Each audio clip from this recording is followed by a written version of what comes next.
everyone. I'm Nikki. And I'm Gabe. And we are the Theme Park Duo. And we have a very special episode for you today before we get into Season 6 of our show, the Theme Park Duo podcast.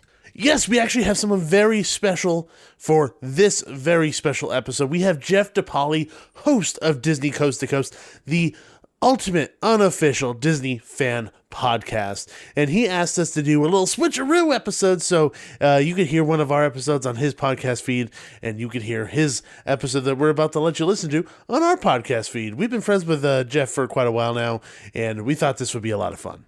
Yeah, so everyone just buckle up and get ready for some Disney fun. Essentially, I mean, this is a fantastic episode. Jeff has Susan Bonds on the show with him to discuss a lot of the amazing attractions that she helped bring to life at Disney parks.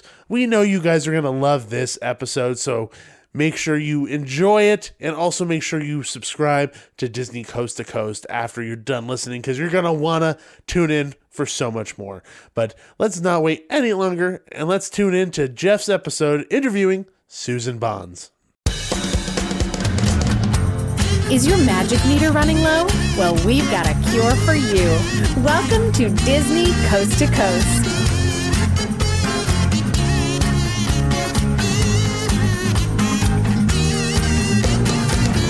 Hey folks, and welcome to Disney Coast to Coast, the ultimate unofficial Disney fan podcast. I'm Jeff DePaoli, and today on the show I have special guest and Imagineer Susan Bonds joining me to discuss the various projects she's worked on with the Walt Disney Company.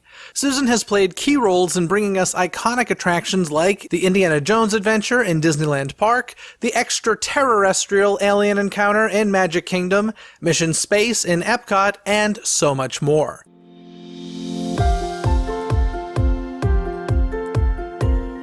Prepare for some insight. You've tuned in to an exclusive DCTC interview.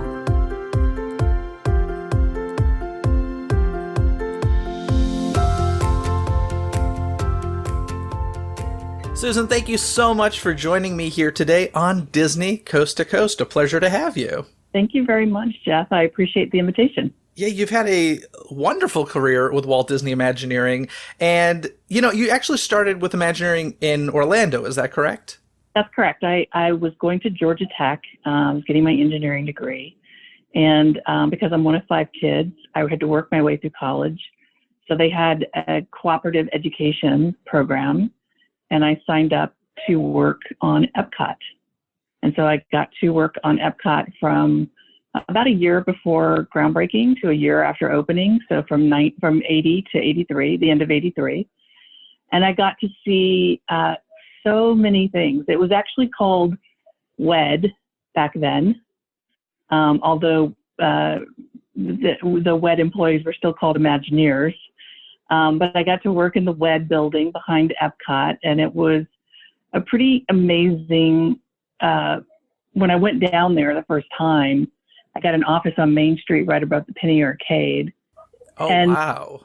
Just the Magic Kingdom was there. That was all that was there. I mean, like, they had Central Foods and, they had like Lake Buena Vista, they had the infrastructure there, but it was the only theme park. So I got to see the building of the monorail to Epcot, and, and then of course the main resorts were there, the Contemporary and the Polynesian. And it was just an amazing time to like see that property and get to know that property, just with one park on it. Now when you go back, it's transformed so much.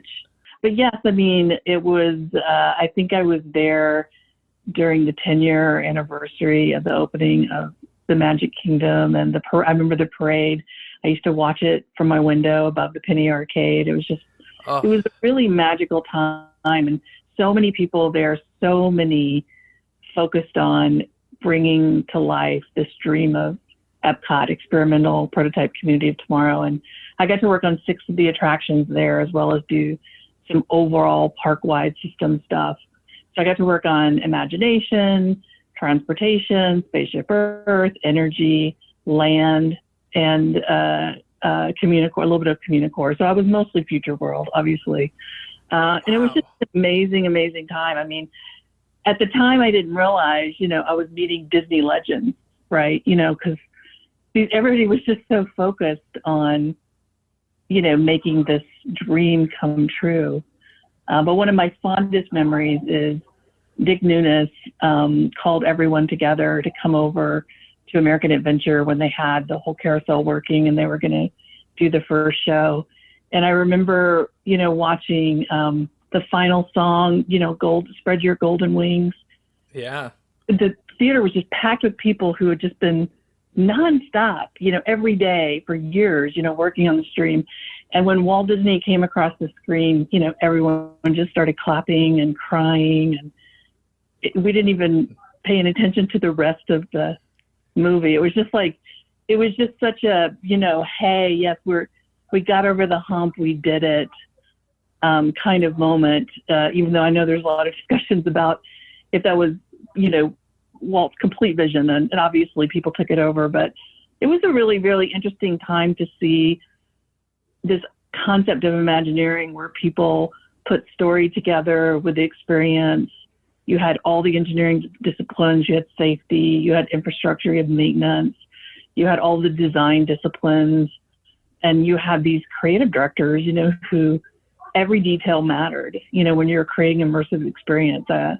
I remember the landscape architect showing me the plan for Future World and explaining to me that this half of on this half of Cunicore, is the left side of the brain, and this half is the right side of the brain. So like curvy lines, straight lines, angles, just like the attention to detail. I mean, I'm not sure who would have ever picked up on all that, except for people know that it's special, right? Because there's such an attention to detail to it. So at the end of, I think in December of 1983, that's when I finished my tour with Florida, and I graduated in 84, and they offered me a job, but at the time the company was just in a really state of transition with leadership. So I went into aerospace, and then I came back in 1990 for the Disney decade after Frank Wells and Michael Eisner had come back to the company, and they announced, hey, we're going to build on every continent, and we're going to do all this amazing innovation. And so I was in Burbank working for Lockheed on small quantity, specialty aircraft, which is very similar to ride vehicles, right? Because it's small quantity, safety is like number one. So anyway, I think I called and sent my resume in on Wednesday, and by Friday I was working back at Imagineering. I never forgot about those special people. So after a stint in aerospace, I went back for the Disney decade. Yeah, so you were there for two major times. I mean, the opening of Epcot and then that Disney decade. Tokyo Disneyland opened almost at the same time as Epcot. I don't know if you remember that. But so we did a little engineering work on it, but most of that work was obviously done by the team in Tokyo. But yeah, so we went from Disneyland and the Magic Kingdom to Disneyland, the Magic Kingdom, Epcot, and Tokyo Disneyland. And at this time, you were an industrial engineer with Imagineering? Yeah. Was that? I got an MBA, and did some focusing on man-machine systems, and that was kind of when I went into aerospace. I worked for the Skunk Works, so I can't really talk too much about what I did, but a lot of it was very, very laying the groundwork for innovative ride systems, which is kind of, when I came back, that's what was assigned to me, is like things that had never been done before. And that was what was really interesting to me about the whole Imagineering process, because they had this very robust design process for, creating immersive entertainment, that the formula that they had created for Disneyland, and they were, spreading their wings and spreading it out. But then they also had a real appetite for what can we do? How can we keep surprising our guests? And how do we make it more magical? How do we get closer to you in the ride envelope? All of those different things, how do we, recreate moments more accurately, when you're bringing these stories to life? So when I came back to Imagineering for the Disney decade in 1990, one of the first attractions that I was assigned to was the alien encounter. I don't know if you remember this. I do, but before we get there, I just want to touch on a couple things, because gosh, you just talked about so much in Florida, and I just want to mention to the listeners, I think a lot of people don't recognize the fact that Walt Disney Imagineering does have offices still to this day in Orlando. I think everybody just thinks Glendale, California, and that's not the case. No, the great thing about Florida is it was set up to be its own city. Like Buena Vista is a city, and it operates almost like this very, very unique place. So unlike Disneyland, where, you know, Anaheim's all around it, really when you get on the Disney property, you're kind of like you're going to a magical place. And so Imagineers were there. They were in a temporary building, but they've been there ever since the Magic Kingdom was built. And not only do they do more and more, you know, location central design for these parks, which people have maintained and creatively, you know, kept up for all the years. But so they're very familiar with their audiences, and they're very familiar with the park and the flow of the park. In fact, because I was an industrial and systems engineer, one of the last things I did in 1983 is I did the operational standards for Epcot and for the Magic Kingdom, which just basically means you understand how the guest flow works, you know, the timing of, you know, people flowing into pre-shows and filling them up, and people flowing into theaters and filling them up, and like where guest patterns are. Everything all the way down to restroom patterns are studied by Imagineers. And so like they have these operational standards that inform design. So there's a lot. When I think about Walt Disney World, I do think of it as its own place that's so unique in the world. And I think it was set up that way. You know, they bought all that land secretly. You know, it has its own infrastructure. It has its own everything, really. It's so self-sufficient. There's so many restaurants. There's now so many hotels. It is like running a major city, you know, so you're not just running the park, you're running this whole operation. And, you know, hundreds of millions of people are visiting it. So like, I think Disney makes it look easy, and it's not easy. It takes a lot of effort. And I think the Imagineers on location really understand, and it's not just on location in Florida. There's Imagineers on location in Japan, and there's Imagineers on location in Paris, and there's Imagineers on location in Hong Kong, and in you know, obviously Disneyland, that are at the park, that really are very familiar with the day-to-day, you know, how are we maintaining not only the production quality, but the guest experience. Yeah, there's two things I always like to ask Imagineers, and I've really never gotten a solid answer. So let's see if you're the one who can do this for me, because Hey. I always wonder, if you work for Imagineering, are you an Imagineer? Or is it once you hit a certain level working at Imagineering, you are an Imagineer? No, if you work for Imagineering, you are an Imagineer.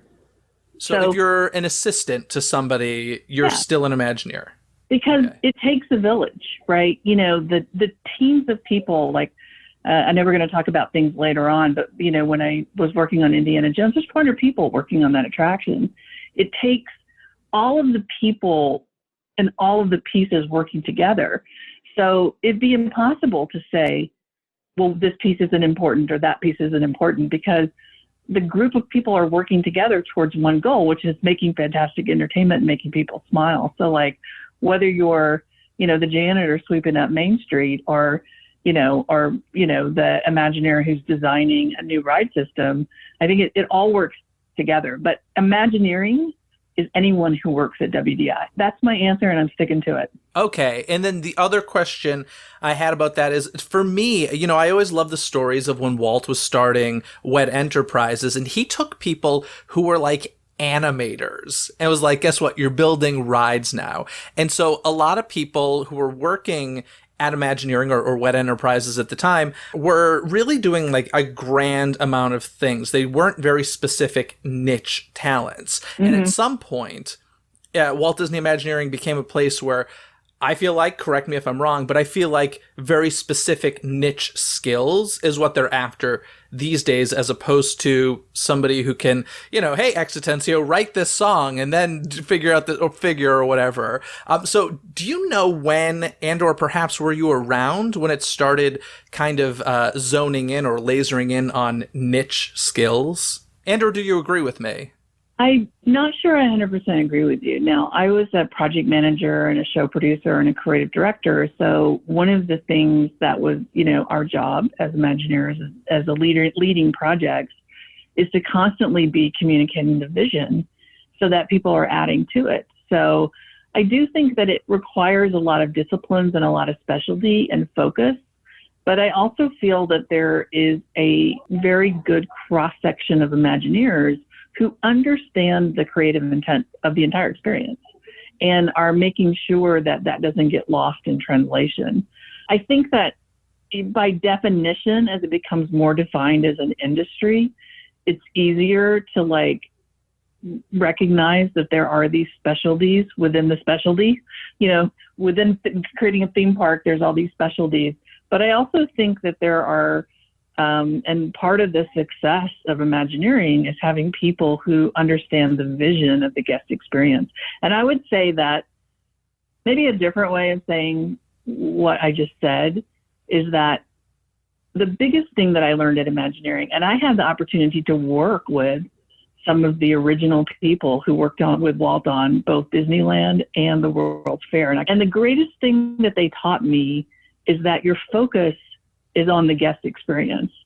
You're not there to say, oh, I'm an expert in, it's going to be red or blue. You're there to say, how's the guest going to feel when they look at this? And you're making decisions based on, either guest safety or guest comfort or immersion or story or things that are being communicated to the guest. And I think that focus on product and that focus on, the guest experience is really what I think has kept Imagineering so unique for so long. Yeah. Now let's get to some of your attractions, because you had mentioned the first thing you worked on when you came back was the infamous extraterrestrial alien encounter. And oh my gosh. Well, first of all, this was, people may not know, but this was originally intended for Disneyland Park, right? We were working on a project called Tomorrowland 2055. And this was in 1990. And the alien encounter was going to go where Mission to Mars, that Mission to Mars building was, which I think ultimately got replaced. I'm not sure what it got replaced. Pizza restaurant. Yeah, the pizza restaurant. So this is where Alien Encounter was going to go, because that was kind of a theater experience. And this was a theater in the round experience. And really, Alien Encounter came from a couple of things. A lot of times when you're creating, it's like, okay, well, how can we, pull this amazing experience and story? How can we make it come to life? But you're also looking at, well, how is technology really influenced? I call that the push and the pull. So one of the technologies that we were very interested in was binaural sound, and the idea that you could use directional speakers in a way that could give you, sensation of somebody standing behind you, somebody talking, somebody breathing, somebody slobbering, all those things that binaural sound could do. And then the idea of creating a next generation theater show where you could use things like complete darkness. And I think that, it was the goal to do a truly heart-stopping, I'll stop, short of the word scary, but, this heart-stopping theater in the round that used binaural sound. And one of the scariest things about it is that we had a restraint. We had a literal, it was like a roller coaster restraint that was over you. And, there's nothing scarier than feeling like somebody's behind you and you can't move. So I think we were successful in creating the heart-stopping part of it. I think that in retrospect, whether it was Disneyland or Walt Disney World, it probably didn't belong in the Magic Kingdom. I think it would have been better if it had been like an MGM Studio Tours or something where the expectation was a little bit different. Were there any of those conversations like, hey, maybe Magic Kingdom isn't the best place? And how did it end up in Magic Kingdom considering the original idea was Disneyland? I think that, so there was a lot of discussion around what to do with Tomorrowland. And not only did I work on Tomorrowland 2055, but I also worked with Eddie Sato on, reimagining Tomorrowland for Tokyo. And we worked on something called Sci-Fi City. So there was a lot of conversation. And then Tim Delaney reimagined Tomorrowland as Discoveryland, inspired by Jules Verne and that whole turn of the century innovation period.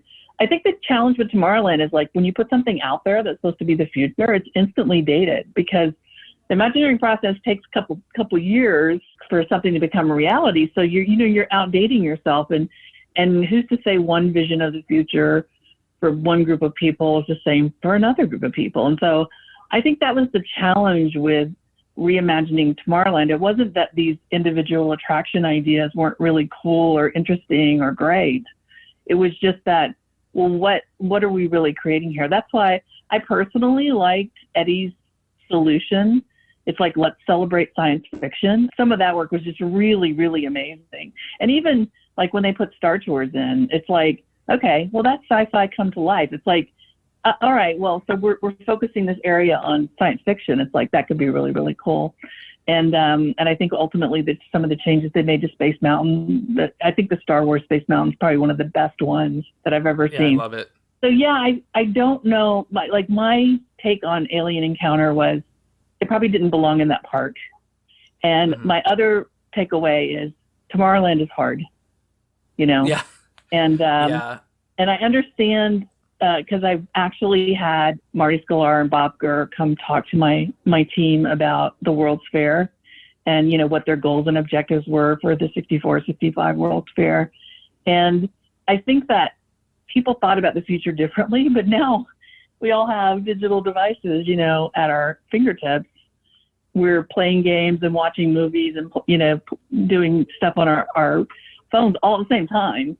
And so it's harder to get a concrete vision, and so that's why I think sci-fi comes to life. That's why I think like Galaxy's Edge, I think is brilliant. Would you say like the full future and everybody on screens and stuff? I can just remember as a kid going through attractions at Epcot and seeing people, animatronics on tablets and video phones and stuff and being like, what future is this? Sounds amazing. And I'm like, and now we're there.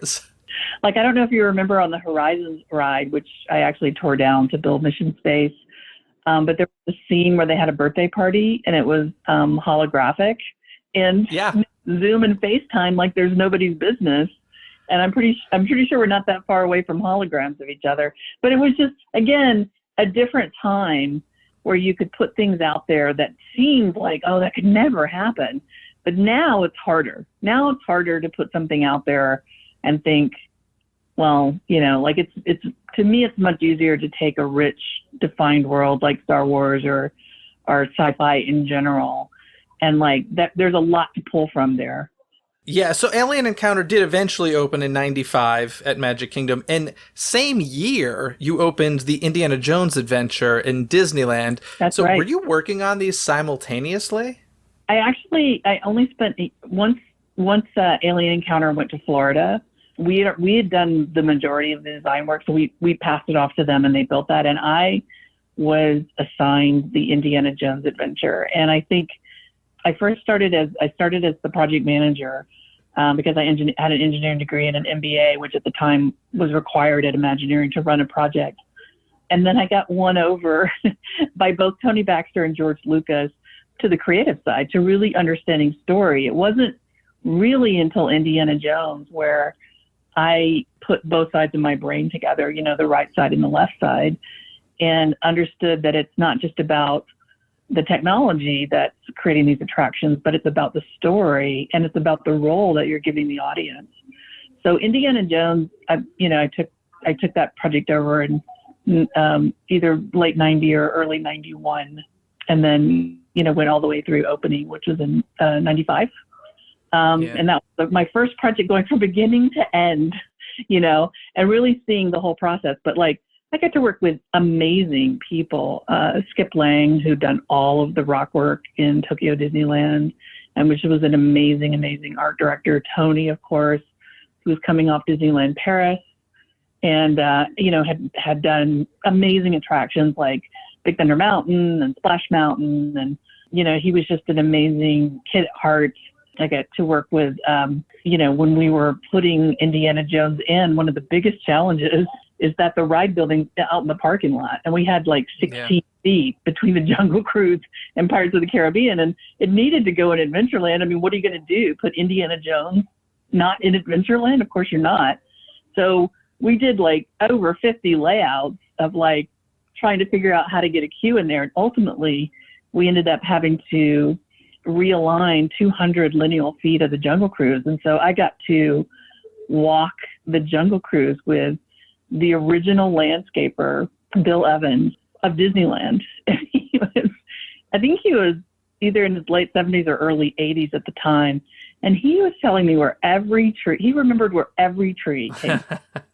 And he ended up talking us into relocating 27 trees as part of this realignment because he loved Disneyland. He loved that landscaping. And he wanted to maintain the integrity of what they built, which had been growing for 40 years, right? Or 35 years at the time.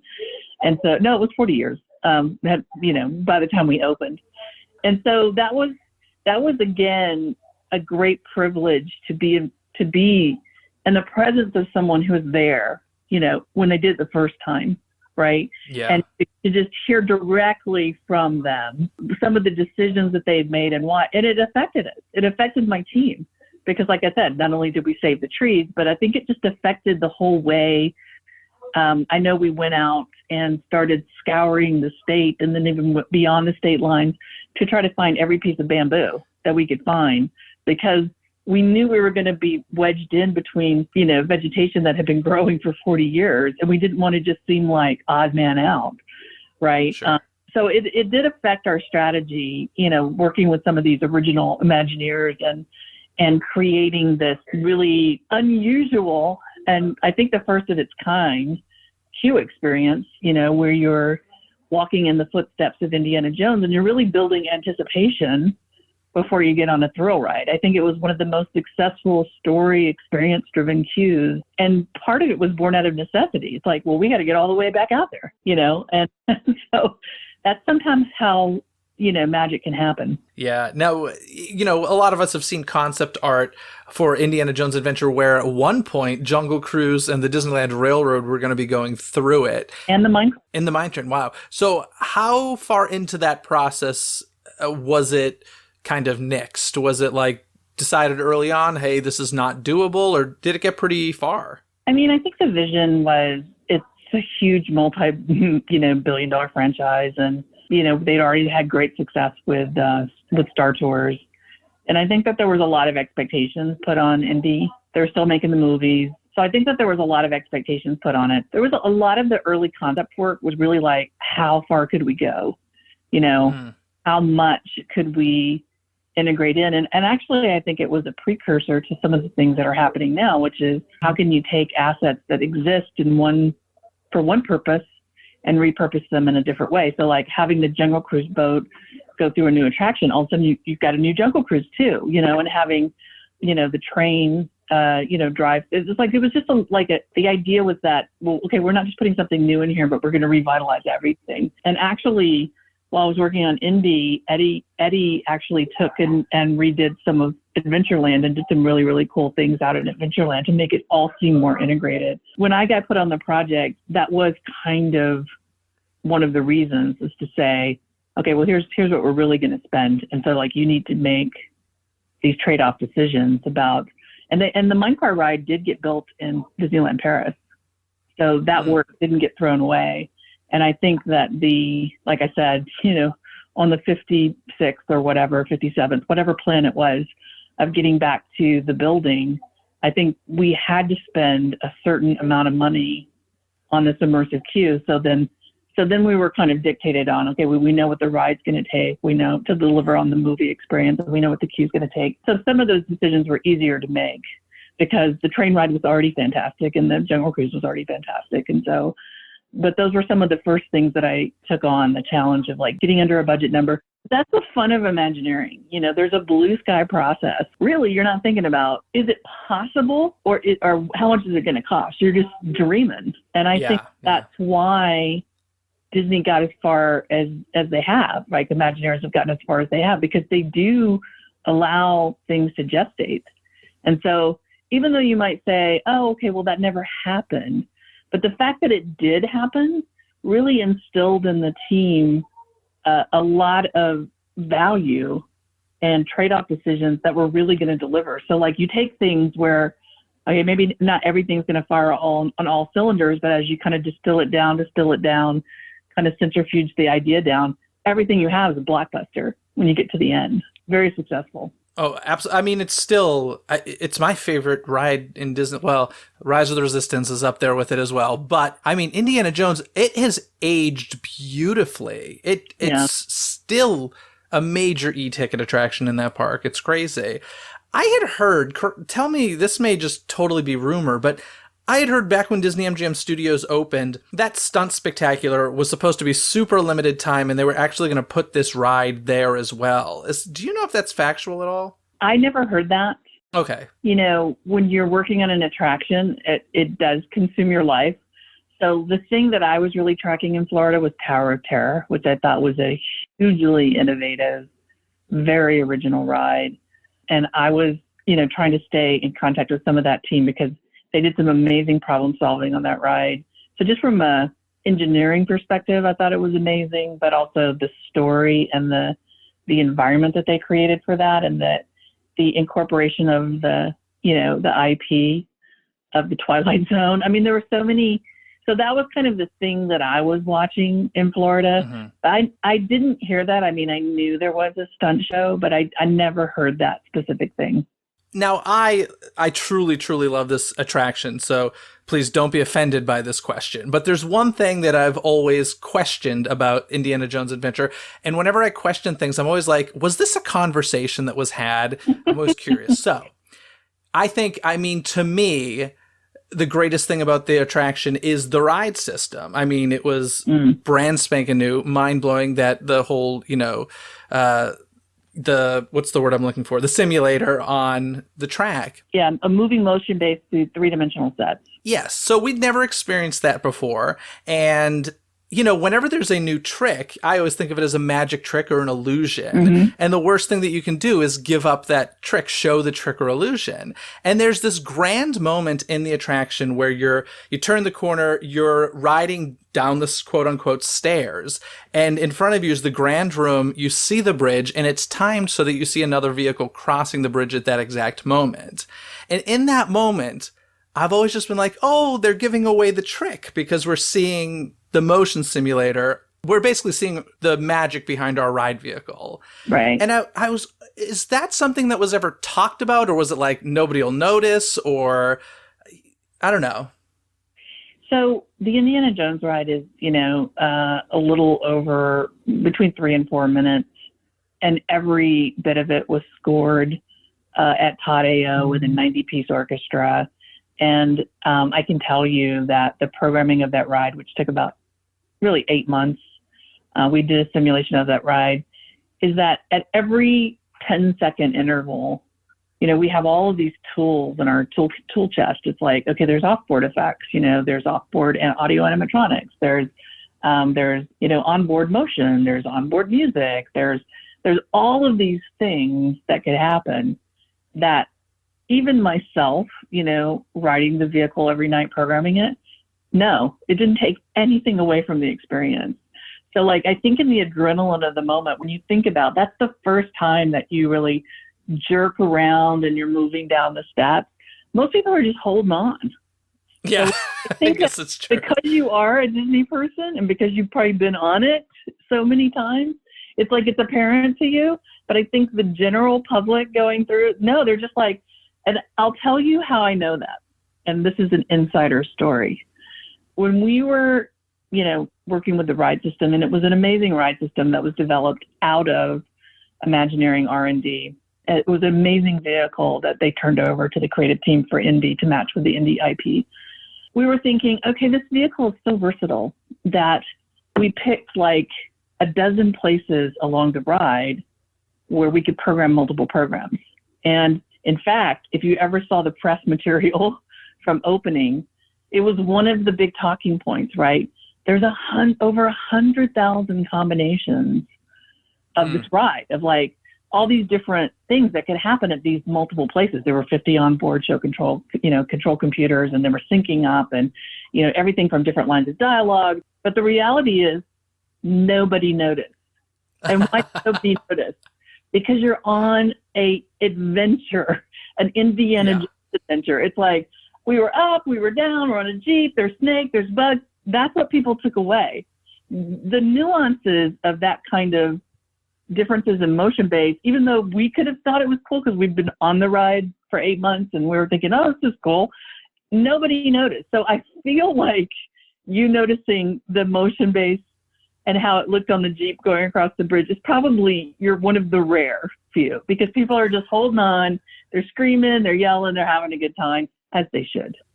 And I can confirm that, the first dozen times I certainly wasn't noticing that. So you're right. It's the annual pass holder mentality, I guess.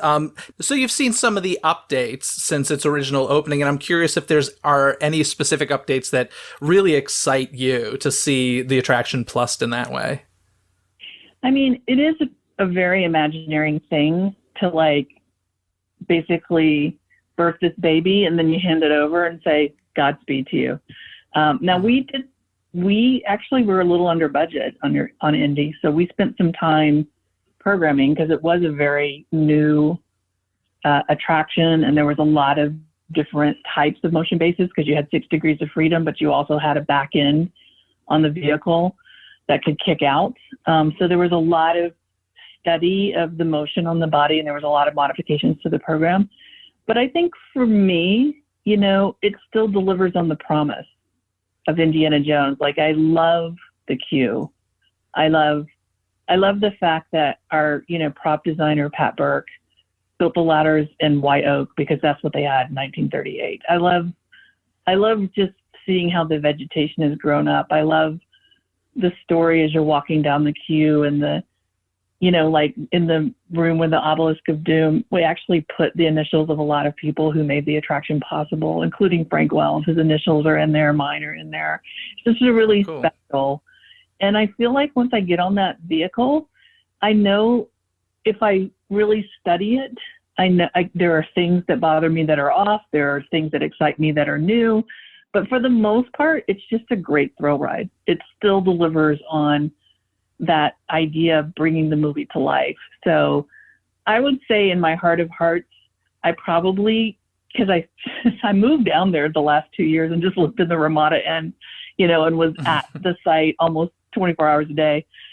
I probably, in my mind, still remember it on opening day, wow. Even on it now. So I'm not disappointed in it, and I'm happy that people still enjoy it, and and that they are keeping up with it. And if they do something new, as they should, technology evolves, and if they can make something more magical or more immersive, I'm very excited about that. Yeah, I went that opening year to that attraction, and gosh, to say it was ahead of its time is an understatement. And even to this day, it's one of my favorite ride systems of all time. I just think it's an absolute blast. So thank you. But yeah, we talked about some pretty scary attractions you did, especially Alien Encounter. But I got to tell you, the scariest one for me, due to some claustrophobic situations, is Mission Space. And oh my gosh, talk about a ride system. Right. How did this come about? And as an engineer, this must have been such an exciting project for you. It was exciting because I actually had worked on a few components for the space shuttle, and so I obviously wanted to become an engineer because I remember where my family was when John Glenn, when Neil Armstrong walked on the moon. Obviously when Glenn went up and but when Neil Armstrong walked on the moon, that was the moment I decided to become an engineer. And wow. So for me, bringing Imagineering and engineering and space together it seemed like a natural. It seemed like, okay, I've been moving towards this my whole life. Now, I'm sure this isn't a secret to you, but they had wanted to have space as a topic in Epcot from the very beginning. And so I think I was like the 15th, creative director, show producer that they had put on it. And so there was kind of like, is this a curse project? There was kind of that aspect on it. And then there was also this kind of real excitement of like, okay, I've watched, these astronauts, and I've actually seen, I had been to most of the space centers, but of course, once Disney had an attraction, we got to go to all the NASA space centers and look at everything. These spaces are small, these guys are brave, these men and women. Mm-hmm. And I think I talked to 55 shuttle astronauts, and I was thinking, we already hit Star Trek. I mean, this is the most diverse, amazing group of people, super smart, very motivated from all different walks of life, all genders, all races. We were already at Star Trek. So I remember thinking that when I was talking with, doing research for space. But I think that the moment for me where space really came together, because even once I took on space as a subject and started blue skying it, I worked with different creatives and different people, and there were a lot of ideas that were hanging around, everything from R&D to, Tony worked on it for a while, Eddie worked on it for a while, Barry Braverman, like all these different people who had just ideas about where it should go. But when it came together for me, I was actually working with the experiential ride group, and we had been told, again, problem solving, sometimes adversity can put you in a box that really makes you bust out of it. So we've been told that we had to keep a certain percentage of the Horizons building. Well, you're familiar with that building. It had just a motion ride that had gone through it that was traveling at very low speeds. There was not the opportunity to really get anything out of it. So we were talking about what were those moments? If you were going to, again, go back to walking in the footsteps of these astronauts, what are the things that really are awe-inspiring? And so we were talking about liftoff. We were talking about that moment where you get into space and you're weightless and it just feels so otherworldly. And we were talking about, being out and seeing from a different perspective. And then, of course, re-entry and landing. And one of the ride engineers, his name is Dan Armstrong, he drew a spiral on the board and basically said, the way you get this sense of vertical travel is you create this motion that's like a centrifuge motion. And then from there, we were like looking at different roller coaster ride configurations. But then again, we started talking about, well, what if let's just go up. We went up to Dayton, Ohio, and just rented some time on the 20-foot arm centrifuge, took a VCR and a TV, a monitor, and just strapped in and had like the flight surgeon right there and just started playing around. And it was just like literally one of the most creative periods I've ever been through, because you're taking something that's very real. And but again, the goal was once we hit on, the goal is vertical travel, right? Mm-hmm. Then we started honing in on, and there were a lot of people that, really came in. And again, once you've got the idea, you start squishing it and pushing it. So we finally just said, hey, you can't beat a 20-foot arm centrifuge, but there's no ride capacity there. We got to have 2,400 people an hour. So, another ride engineer, Joel was his name. He said, well, let's put it on a turntable. Let's have 10 of them on a turntable. So it was like that kind of like, while we're creating the experience and we're pushing and pulling the ride system to be, and then we ultimately built a prototype in Philadelphia, right outside of Philadelphia, and just started programming, started playing around with how do you get that sense of motion. And we wanted it to be, I'll tell you that because you've been on it, we wanted it to feel like you do throttle back way before 3Gs, which the shuttle astronauts throttle back at 3Gs. Now, it takes them 8.5 minutes to get through the Earth's atmosphere. Of course, you're doing it in like 30 seconds, 37 seconds. But we did want it to be grounded in, that's why International Space Station, that's why you see all of those amazing quotes. The courtyard itself was designed by this really great architect named Mark Imberg. And, my direction was, hey, let's have no perpendicular lines, even though it was on that side of Communicore, just going back to, my Epcot days. It's like, no, when you get in there, let's make it really seem like you're in space and you're just seeing all these curves and these spheres. And I love the exterior of that building. And I remember at the time when the concept architect really Mark came back with, this idea and the spire moving up and, it all being done out of, basically curved steel. And people were like, well, how do you do that? They were building the Experience Music Project in Seattle. And I don't know if you remember that wavy roof.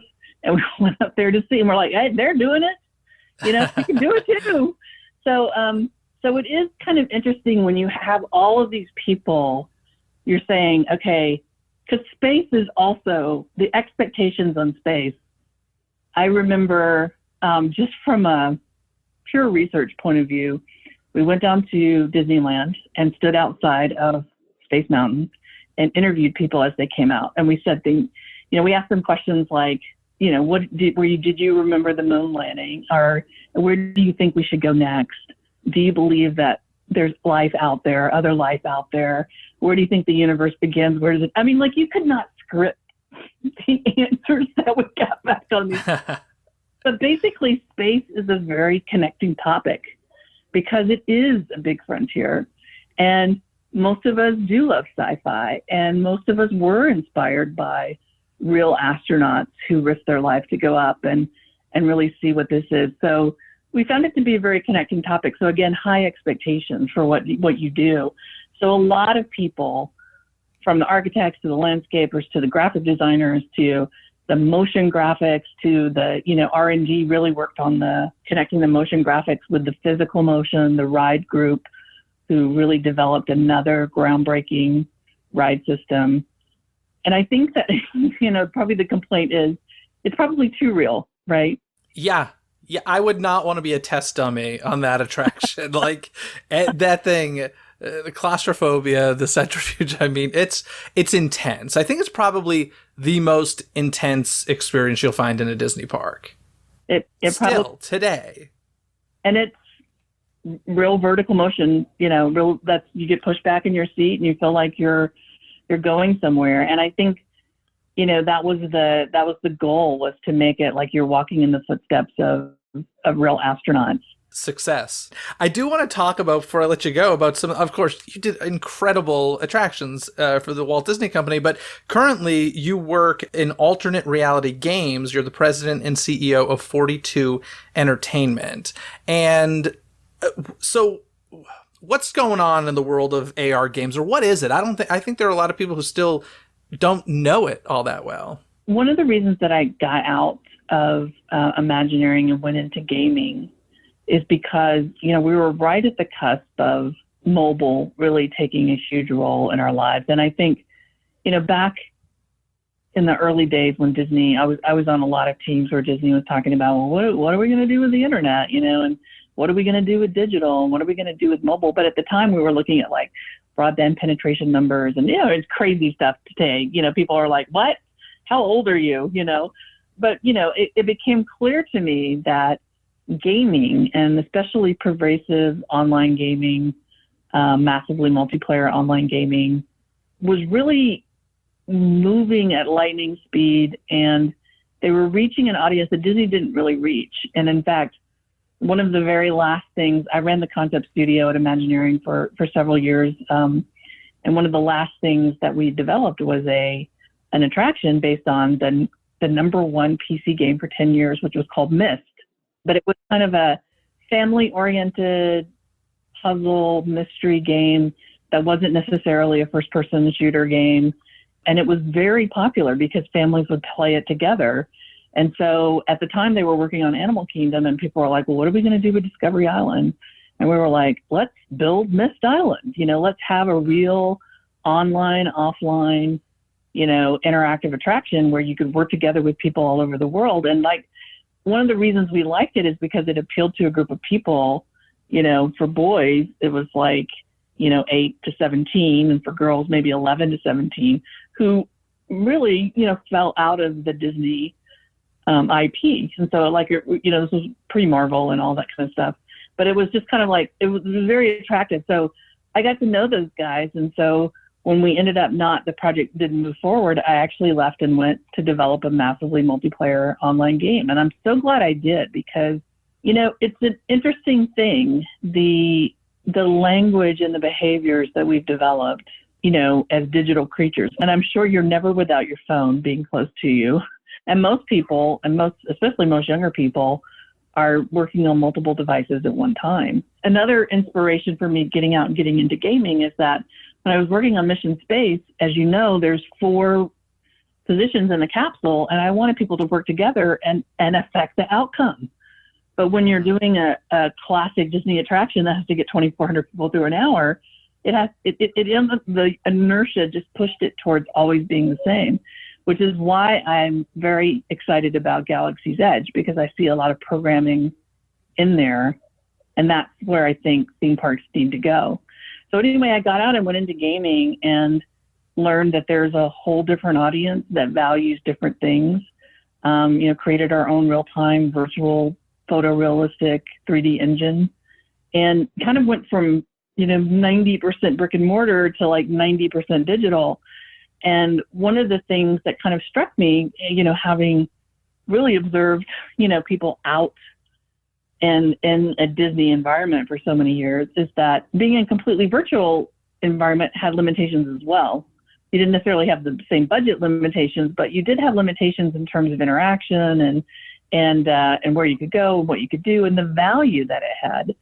So after working on a massively multiplayer online game, I got together with some people from Xbox and some ex-Disney people who'd worked on Disney Quest and said, well, what if we use the game, the world as the game board, and the digital devices that people already have, programmed into the fabric of their life. And what if you give them these rabbit holes, these opportunities to interact with a fictional experience and have a real role in it and affect the outcome? What if you give them opportunities to do that on their own time and in their own way? And that's where alternate reality gaming came from. And, we've been able to do some amazing things with all different kind of amazing story worlds, everything from Halo to Batman to Call of Duty, just things that have a huge built-in audience. And then they have the ability with mixed reality is really what it is. It's a good mix. It's the right mix of digital and physical experiences. And that's where I think theme parks could learn a lot, because gaming's coming at it from this end, theme parks are coming at it from this end, but there's this great space in the middle where people are going to authentically design for experiences that are both have physical components and also have digital components. And I think it's going to transform entertainment. That's what I think. I'm not much of a gamer myself, but I'm always blown away by the fact. I enjoy almost all sorts of stuff in the entertainment industry, whether it's live or theme parks or, live theater, theme parks, movies, whatever. So I'm always blown away that like the largest business within entertainment is video gaming. And it's outrageous. It's interesting to see how it's ending up in the theme parks these days. I think, you say, well, everybody's got their smartphone, and it's true, but I feel like there's a large amount of people now who have it, but like aren't using it necessarily, older people who aren't using it the way that younger people are. And I feel like that's probably the most difficult part right now, because even when it comes to like, using the My Disney Experience app or something. As someone who's actually played through the My Disney, the Play app, both in Galaxy's Edge and all over the park, I think that,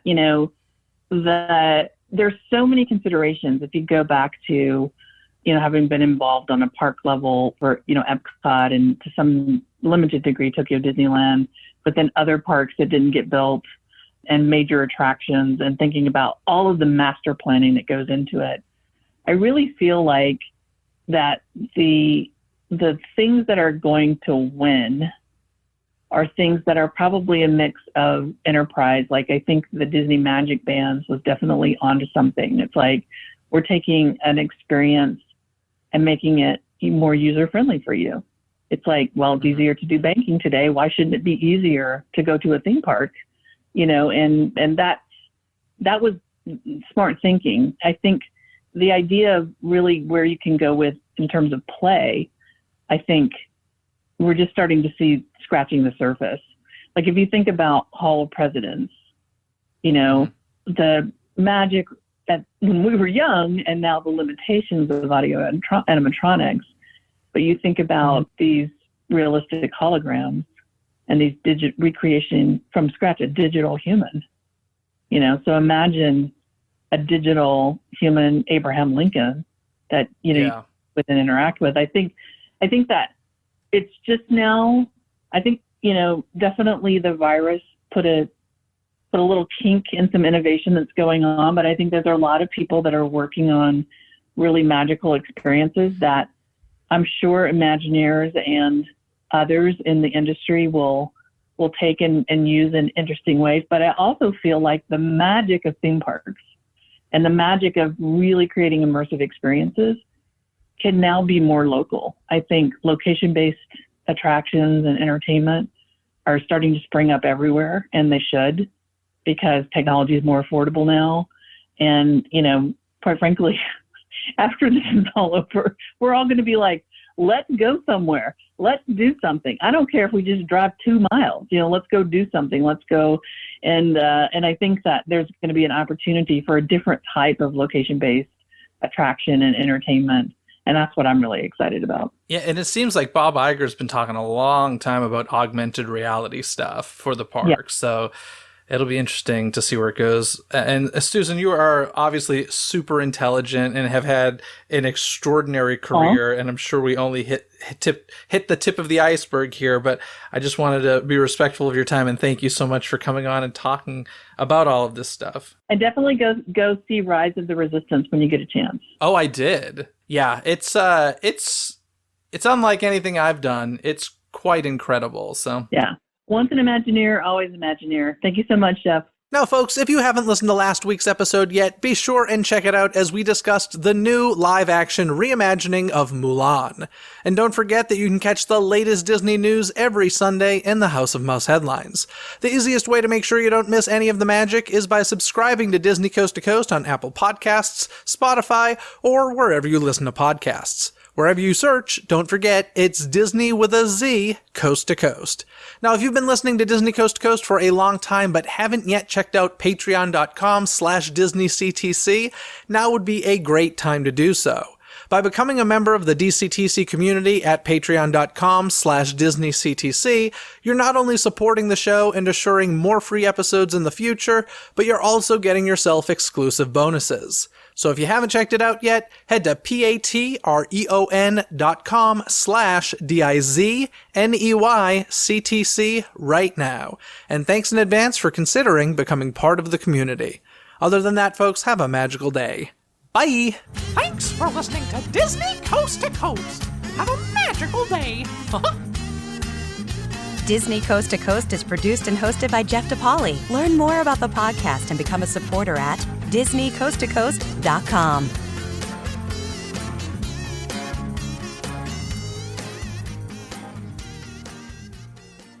That was great. There's nothing like getting behind the scenes info of our favorite attractions. It honestly is like some of the best, especially as Disney fans who go to the park so often, hearing these stories and hearing a lot of the little minutia of the creation is so much fun. I absolutely enjoyed it. And hopefully all of you enjoyed it as well. Now, if you want to listen to more Disney Coast to Coast, if you're going over to your favorite podcast app, make sure you search Disney Coast to Coast with a Z. It's spelled with a Z.